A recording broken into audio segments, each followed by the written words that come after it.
జాను, లక్ష్మి ఇద్దరూ కలిసి తులసిని చూడటం కోసం పోలీస్ స్టేషన్కు వెళ్తారు.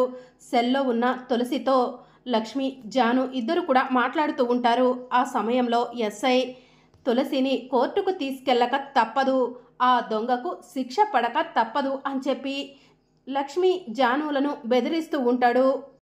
ఇక మరోవైపు కొంతమంది రౌడీలు సిద్ధుని బంధించి కత్తి తీసుకొని సిద్ధుని చంపబోతూ ఉంటారు. ఇక అప్పుడే ఎస్ఐ, కానిస్టేబుల్స్ తులసిని కోర్టుకు తీసుకెళ్ళాలి, సెల్లో నుంచి బయటకు తీసుకురండి అని చెప్పి చెప్తూ ఉంటాడు. ఇక కానిస్టేబుల్స్ తులసిని బయటికి తీసుకొస్తూ ఉంటే తులసి అమ్మా అని చెప్పి లక్ష్మిని హగ్ చేసుకొని ఏడుస్తూ ఉంటుంది. ఇక మరోవైపు సిద్ధుని రౌడీలు చంపబోతూ ఉండగా జైనందన్ వచ్చి రౌడీలను అడ్డుకుంటాడు. ఇక జైనందన్, సిద్ధు ఇద్దరూ కలిసి రౌడీలతో ఫైట్ చేస్తారు.